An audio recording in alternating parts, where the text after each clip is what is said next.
Welcome to the Fatal Vision podcast. This is James McGinnis, your co-host, and as always, I'm joined by from New York City, from the Isle of Manhattan.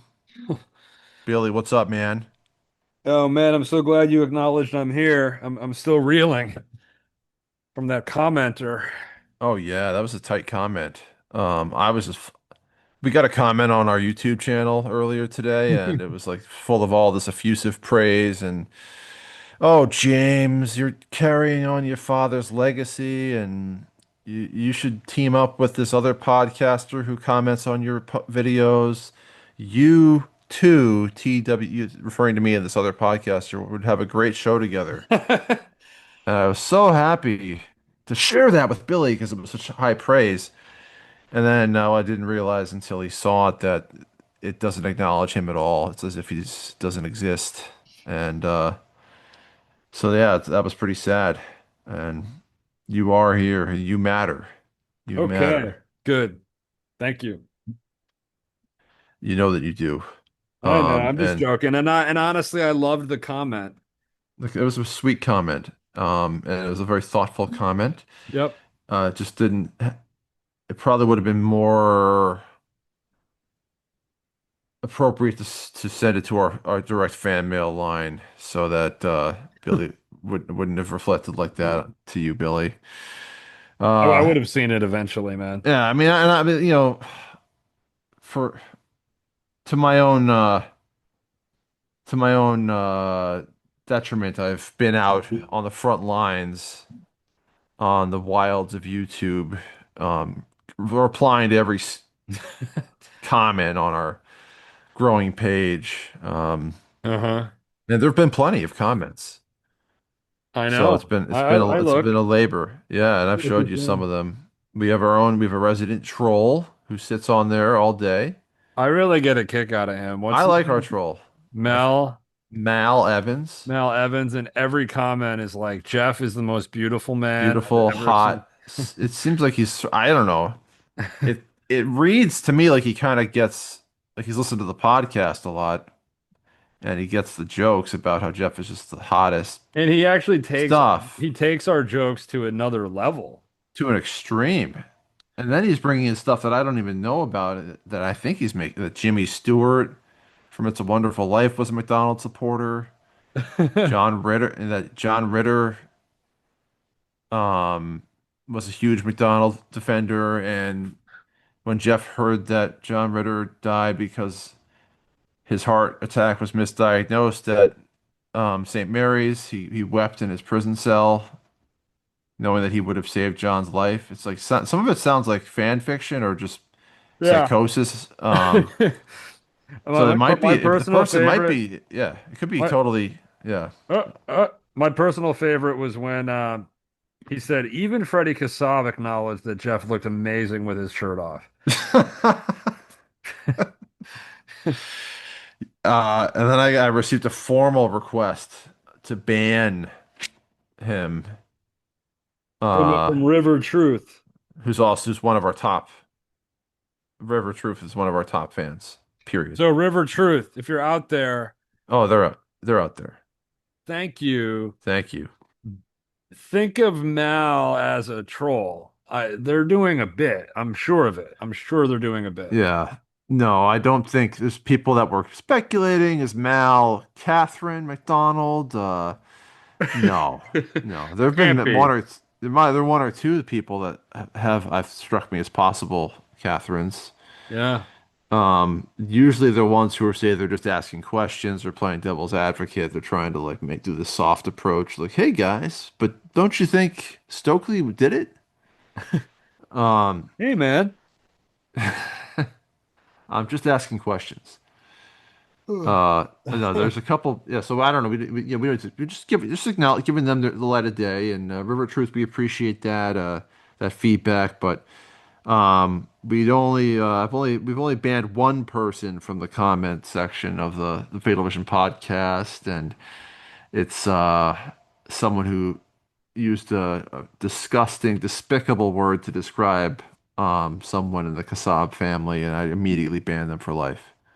That is the one line we do not you cannot cross on me. There's a or the certain line you just don't cross, and he yeah. crossed an Eminem lyric. I just found myself yeah. That runs deep. I bet Mal would tell us that Eminem thinks MacDonald is innocent too.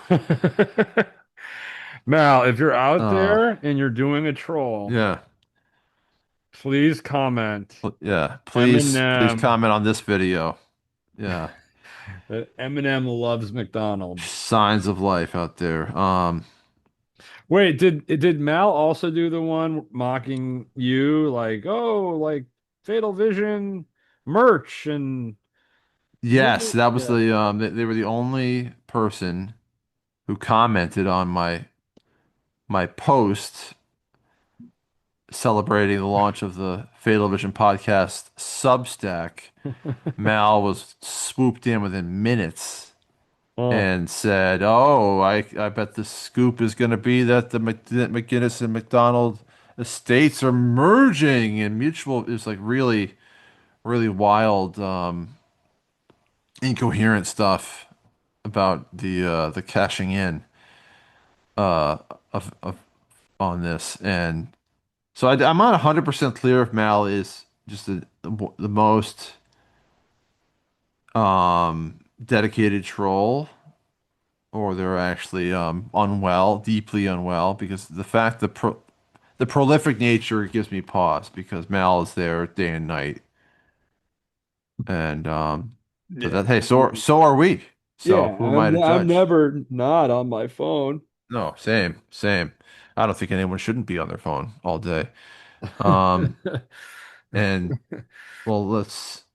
So that oh, then there's one other commenter I wanted to just drag with you, Billy. Was the one who tried to take a crack at me on Friday night.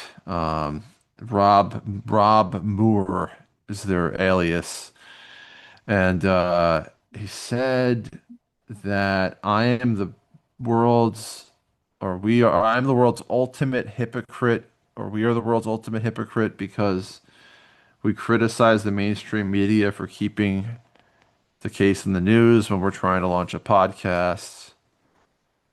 And then I replied and said, after conferring with you, I said, actually, I don't think I've ever said that. I've said the opposite, that it should be talked about more. And then Rob tried to turn it around on me and said, oh, so why would you want a 55-year-old murder case talked about more for your own financial gain? We're making so much money on this. Yeah, so that was pretty rich, pun intended. Um, What, so is he a McDonald defender? oh yeah, no, he's popped up a couple times in the videos with just asking questions, and then he accused me of censoring him on like our first ever video, the 60 Minutes video, saying that I deleted his comments about escatrol, that McGinnis lied about escatrols, and I don't never remembered ever talking to this person, but he said this I free speech is banned on this channel. I love free Uh, speech, man. I'm a free yeah, speech so. warrior. I think I ended up deleting his comment where he baited me into engaging him on Friday. I don't know. Also, on the free speech point, Yeah, it's worth bringing up. yeah, it's worth unpacking a bit. The First Amendment protects you from government interference with your speech. It doesn't protect you from James deleting a comment from his own YouTube channel. Not that you even did, but just like for Yeah, the record, no, it seems like it really has nothing to do with the First Amendment at all. got nothing to do with free Um, speech. no, Yeah. no. I've never tried to do that. You know, like if like say at work, if I wanted to just post. You mean some people I know aren't even allowed to post about their own opinions about outside issues because of where they work. And Yeah, who you could know, you be talking about? I have no idea, but someone I'm very close to told me that. So, um, there's just all kinds of different gradations of lack of freedom, and um, I would say that Jeffrey MacDonald's ability to express himself in the media was has never been suppressed. No. Uh, no. Yeah. Uh, So anyway, what's his name? Rich Moore?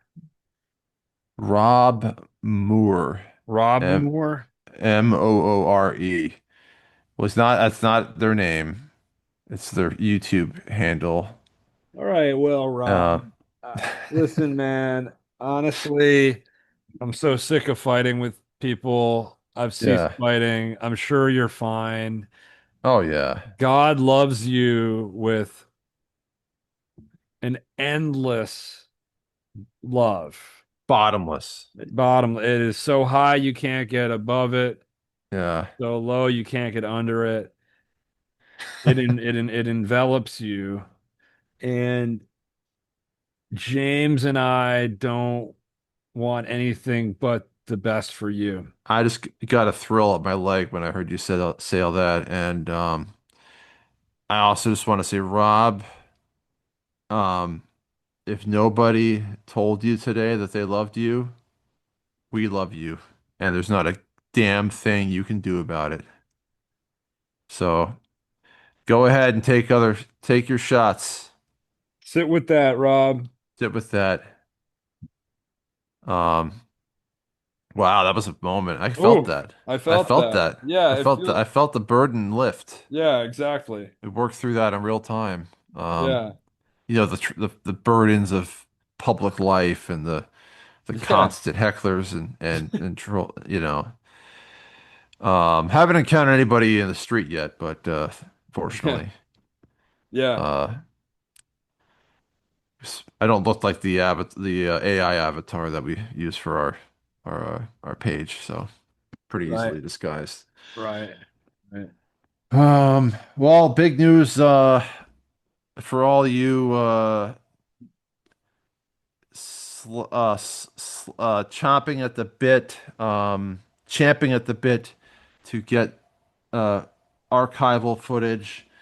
There is an SSD drive purchased by yours truly, mailed out somewhere to a source, a friend, even I would say friend, who is going to fill that SSD drive. Maybe I already brought this up. Was it almost 2 terabytes of MacDonald related material, audio and visual. So uh, that person could choose to mail that back next week, next month, next year. I have no control over that. But if you want to turn to your own higher power and make a petition that he or she or they feel moved to send this SSD back, it will be to your own benefit because the content will make its way to our page and we will all revel in it together. So stay tuned for that. Um, Gonna be good. yeah. So hey, it's actually early morning where we both are right now. It is 12:02 a.m. Um, Oh God. yeah, so this is one of our latest starts of all time, which is awesome. Um, Yeah. I and would. which is awesome because today is a big fucking day, Yeah. which is that we spent approximately 3 months on April 6th. Uh, we are now going to be covering. It's a much shorter section, but McDonald's second on the record statement about what happened the night of the attack at his own Article 32 hearing. Yeah. We're going to move into the spirit of the text, do the whole rigmarole now. I'll lead us into this. To thine own self be true. It's like blessedness when you hear the text. We're going to bring you into the spirit of the text together, and we can do a Lexio. It's like a Lexio out loud.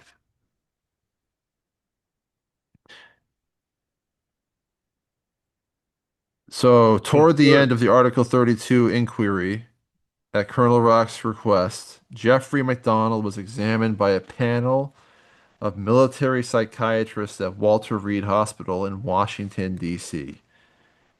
The chief of the panel then testified at the hearing. He said that while he did not believe it to be within the proper realm of the psychiatric expert to try to assess whether a particular individual was capable of committing a specific act of violence, he had found no evidence in Jeffrey MacDonald of mental disease, defect, or derangement, and he did not have the impression that MacDonald had fabricated or contrived his account of the murders. It's pretty strong, leaving the distinct impression that he considered it most unlikely that MacDonald had committed the crimes. The psychiatrist added that he had found the defendant to be a, quote, warm, engaging, personable young man. Hmm. Um, I just don't think it's such a ridiculous term, but does this feel dated where people thought in 1970 that you could send someone to a psychiatrist for one meeting and get actionable data? Yeah, I mean, and we covered this in an earlier episode. Yeah. Like nowadays, cases like this are so well known Yeah. where a seemingly normal guy will It's just destroy like his whole family. yeah, it's like it's not that big of a deal. Uh like a male human being capable of the most horrific acts of violence? I I've don't see never heard it. of I that. talked to Yeah. him for a few hours and he seemed great. Does that mean that the science itself has evolved since then, that it doesn't feel as it's not as it doesn't feel as confident in its assessment power in such a short time? I would think McDonald for a real assessment for like McDonald, you want to have like 6 months or something to really You need this unpack. entire book. Yeah. I mean, we're just look at what we're doing. We haven't even scratched the surface yet. Long way to go. Anyway, yeah. So here's the big fucking moment where we're gonna move to the Article 32, Billy, if you will, take us in. MacDonald himself testified for 3 days. There were several new details in the story he told and some slight variations from what he had said on April 6th. He now recalled, for example, that on the afternoon of Monday, February 16th, he had spoken to the coach of the Fort Bragg boxing team concerning a trip to Russia that the squad would soon be taking. MacDonald had been working out with the team, he said, and had been asked to serve as team physician. It was possible that upon Colette's return from her class on Monday night, he had mentioned to her the possibility that he would accompany the team on the trip. He also okay. He also said Yeah. he also said he now remembered that the course she had been taking was not, quote, something literature, as he had said on April 6th, but child psychology. And that during that Monday night class, she might have mentioned to her instructor the problem they were having with Kristen's bedwetting and the child's recent tendency to want to sleep in her parents' bed. All right. Real quick, 'cause this is fucking insane. Why is he all of a sudden owning up to all this stuff? Is he? At first, I was like, well, he's afraid that of what Colette might have said to her peers in the class or to anybody else about this Russia trip that she was sketched out about. But now I'm thinking that he was more worried about what his neighbors might have heard her shouting about. Like, Oh, could it have been? interesting. Yeah, that's that's all. Could You know, be. obviously, the child psychology, the bedwetting, the trip to Russia could have all come up in the last fight. Could have, yeah. Yeah, The final night, yeah. yeah. This kind of thing occurred once a week, McDonald testified. Several times a week, she would come into bed with us, but she would only wet the bed about once a week, once every 2 weeks. We were relaxed about. Oh my God, this is all a Jeff quote. Okay, I'm just gonna. Yeah. I'm Just gonna get take. into a spirit of his malevolence here. Okay, let me take you to the. I'll take you to the end of Yeah. this. We were relaxed about it. One of us would get up and leave the bed, or else we'd put Christy back. Occasionally, we'd wind up playing musical beds. I would move first, and then Christy would go back to her own bed, and I'd go back to my bed, something along that line. Not the same thing happened every night. My wife and I had slightly different feelings about how to handle it. She said she didn't mind getting up and putting Christy back in her own bed or giving her an extra bottle. I suggested that we do the same thing we had done with Kimmy. She went through that phase for a matter of weeks, and we put her back in bed, and she cried for about 3 hours one night, but she stayed in her bed, and that ended the problem. Colette said it wasn't worth the effort. She said she would bring it up in her child's psychology class and see what, your own family member would never believe your word as a physician. She said she would bring it up with her professor at the university. Okay, so that was like a He's just taking digs at her, like yeah, again. I wasn't reading that right. She said Okay. she would bring it up in her child psychology class and see what, your own family would never believe your word as a physician. It's more like that. Yeah. She said Yeah. she would bring it up with a professor at the university.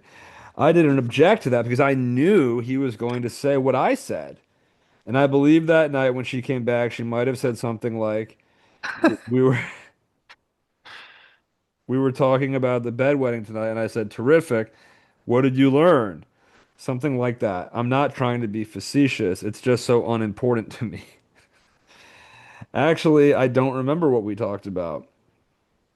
Really nothing significant. Really nothing stands out at all. It was just a routine evening. We enjoyed the time together. It was just, well, we did discuss the possibility that I was going to Russia with the boxing team as team physician. Yeah. Um, yeah, spoiler alert. I think it comes up in the Pruitt and Kearns section that what the neighbor um heard, or when she said she woke up and she heard Colette screaming, mad enough to kill, and the gist of it, she swore the gist of it was something like, well, what am I going to be doing while you're off doing all this? So Yeah. sounds like he's trying to like, well, I don't know how much it's the same thing with the Jeff, why are you doing this to me? Are they doing this to me? Hmm. He's just brilliantly coming up with to make his story sound credible Hmm. because now there's witnesses that heard exactly what he's saying. He said, Right. in describing the attack by the intruders, MacDonald said that after the black man had hit him with the club for the first time, he, quote, literally saw stars and was knocked back flat on the couch. Later, as he struggled back to a sitting position, he had felt a rain of blows on his chest, shoulders, neck, and forehead, and had noticed the glint of a blade. Now, sometime during this, he said, my hands were sort of bound up in my pajama top, and I honestly don't know if it was ripped or if it had been pulled over my head. Okay, so that's the same stupid bullshit. Contrary to his April 6th assertion that he had not moved the body of his wife, MacDonald now said that when he first saw her, she was a little bit propped up against the chair, and I just sort of laid her flat. Some crucial wiggle room there now. He described entering the hall bathroom to check the extent of his own injuries and said, oh, yeah, I also rinsed off my hands. I don't know why. Your guess is as good as mine. I guess it's because I'm a surgeon at heart. Well, he must know that there was blood in the sink. Yes, that's that's definitely it. Yeah, and also that why he's not tracking blood anywhere. He's not leaving bloody handprints anywhere on the entire apartment when he's Yeah, he been washed his hands in the doing sink. all the pulses, checking pulses on bloody bodies. Um, Most significantly, he now said that after picking up the kitchen telephone to repeat his call for help, he might have washed his hands again in the kitchen sink. I know it sounds ridiculous, he said, and I've been questioned extensively about it, and I don't know. I just I have the feeling that either before or after the phone call, I was rinsing off my hands for some reason. I know that on April 6th, I said I did not think I washed my hands in the kitchen, But the next day, my lawyer said the easiest way for a witness to remember everything is to have to write it. And I spent the next several days writing out every single thing I could remember. And I think the logical sequence of events is clearer to me now. I would have to say I remember more now than I did then. Oh, that's perfect.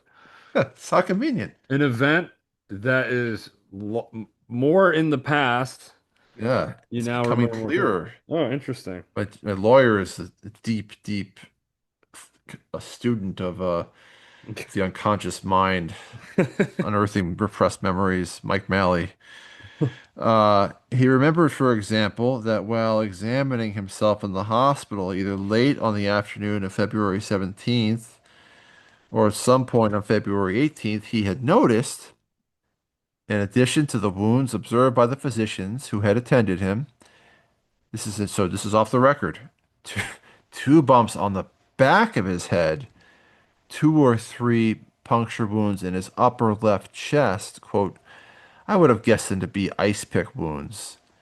Three puncture wounds to his upper left bicep, which I would take to be ice pick wounds, and a series of approximately 10 ice pick wounds across his abdomen, all of which had already healed without treatment, and none of which had penetrated the abdominal wall. That's because he's so fucking ripped, right? Since the wounds did not require medical attention, he had seen no reason to mention them to anyone. It's a great explanation. And he got these wounds while he was sitting forward, leaning forward, sitting down from someone who was standing up, a physical impossibility. Anyway, he said that upon his discharge from the hospital, he had been so afraid for his own safety that he had borrowed a pistol and slept with it under his pillow every night until after the armed guards had been posted at his door following the announcement that he was a suspect. He said he was absolutely certain that neither of the two paring knives nor the ice pick had come from his house, though the club might have come from a pile of scrap lumber he had kept in the barn backyard. He repeated that he had never owned an ice pick. Billy, take us home, my friend. Okay. He said he had enlisted in the army because he wanted to serve his country in Vietnam, and that he had wanted so much to become a Green Beret that he had, quote, told less than the truth about a back injury suffered while playing high school football because he feared it might prevent his acceptance. He said that very, very infrequently he'd had a sexual encounter with a woman other than his wife. The only two times he could recall were the night in San Antonio with the Army nurse named Tina, and once earlier that year with a different woman when he had been at Fort Sam Houston for his physician's basic training course. He said Colette had not known about either of these instances. Tearfully, MacDonald concluded his testimony by saying he had loved his wife more than anything in the world, and that their time together at Fort Bragg had been by far the happiest, least stressful period of their married life. Woo! Go, Jeff. I mean, yeah, let's finish this. We're right Yes, there. finish this chapter. I'm We're right right there. there. I will just say that this is so pared down. Like when you think about how whenever McDonald's on the spot with his story, like any other time in this book, he's just absolutely just, eviscerated by the prosecutor. And apparently, the gentleman at the Article 32 was such a non-entity that he's not even named in the book. And um, he-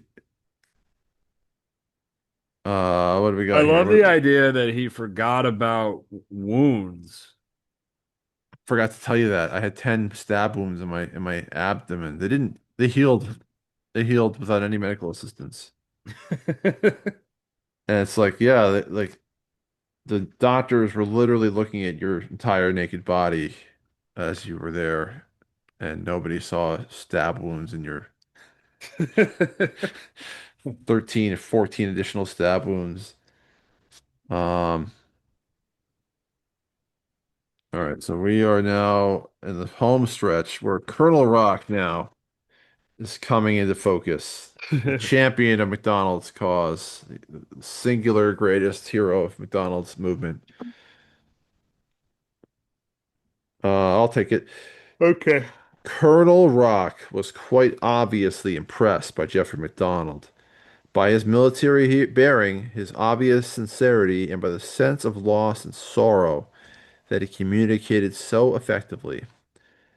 In a report filed on October 14th, 1970, slightly more than a month after the conclusion of the hearing, the investigating officer wrote, after listening to the lengthy testimony of the accused and closely observing his actions in a manner of answering questions, it is my opinion that he was telling the truth.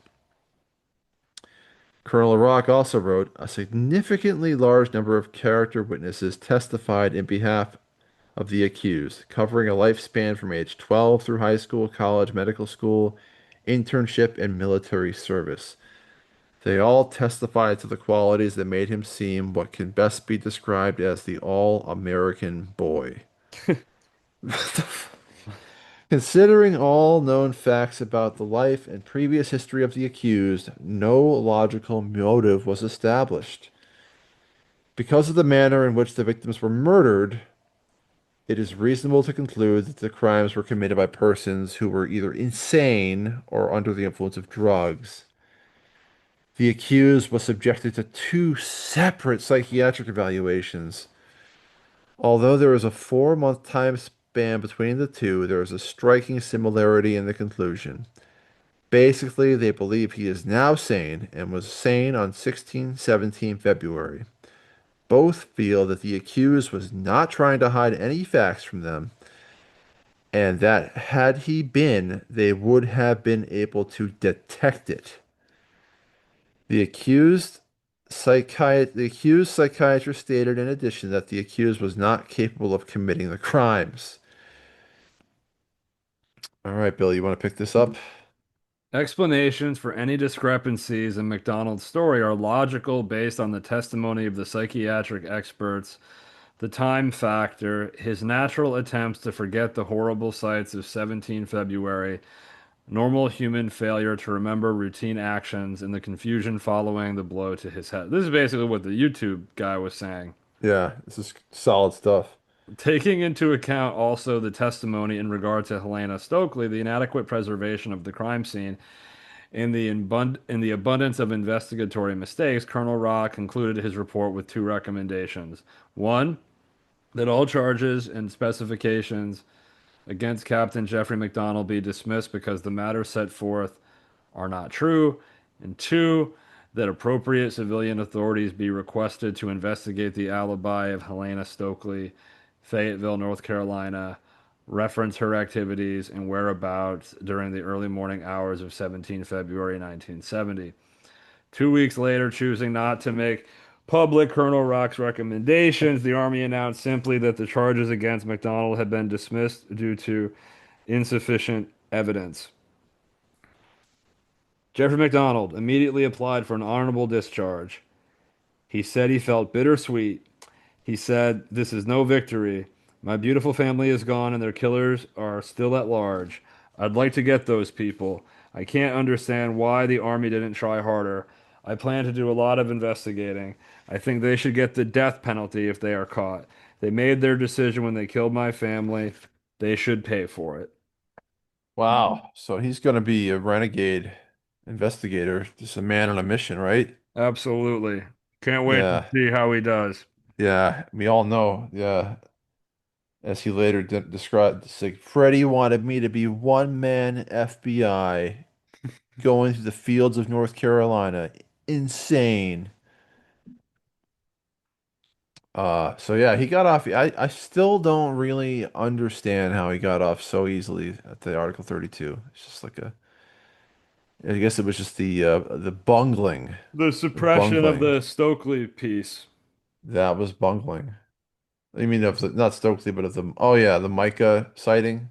Yeah, I know it wasn't really Stokely, but And then to have Stokely's, then have Posey come in mid hearing and say that he saw Stokely coming home covered in blood with the assailants. He's trying to get But that. was she covered in blood in the story? The story always changed. Well, no, it ended up he comes out later. He flunks the polygraph during the reinvestigation. He's like, actually, I dreamed about it 3 months later, and the memory came back to me through a dream. Oh, that's good.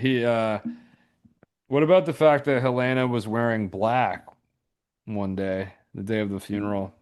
Yeah, I think he wasn't. I think he became less confident in his ability to date specific dates. Um, Yeah. we'll have to call upon our boy Kevin to read the full transcript of the Posey deposition. Because Yeah. I only have what made it the cut into Fatal Vision, but source material is obviously calling for a closer look too. Uh, Yeah. as we move through this case, Ah. it Kevin, is a Kevin, wild Kevin ride. knows his stuff, man. Kevin He knows his does. stuff. Oh yeah, we got some great emails from Kevin this week, I'll tell I you. gotta get back into the fucking channel, the Failavision G. Yeah. Yeah, Billy Billy made our Fatal Vision at Gmail email address and forgot the password. But Yeah. I'm signed into my phone so I can still see it. So that's pretty sweet for us. But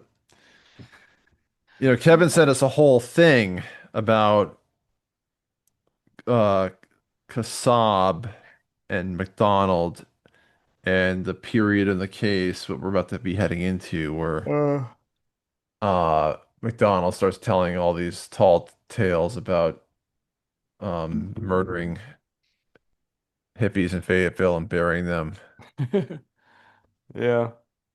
Uh, so that's good stuff. So we're gonna look at that offline, obviously, and incorporate it, and because we're heading into part three. Well, we have the final chapter of part two coming up. I'm not sure if we'll bang that out in one or two episodes, but we'll see how it goes. And that's gonna be real fun. That's gonna be McDonald courting the media Oh for yeah. his first attempt at getting an author interested, getting Time Magazine interested, and all that jazz. Buckle up, Yeah, guys. So buckle up. It's the gonna be a wild ride. 12/26. What's the YouTube guy's name again? More Rob Moore. Roy Moore. Rob Moore. Okay. Pray for Rob Moore. Everybody pray for Rob Moore. And if nobody told you they love you tonight, we love you, and there's not a damn thing you can do about it. Amen. All right. Well, that's it. Good night, everybody. Talk to you soon.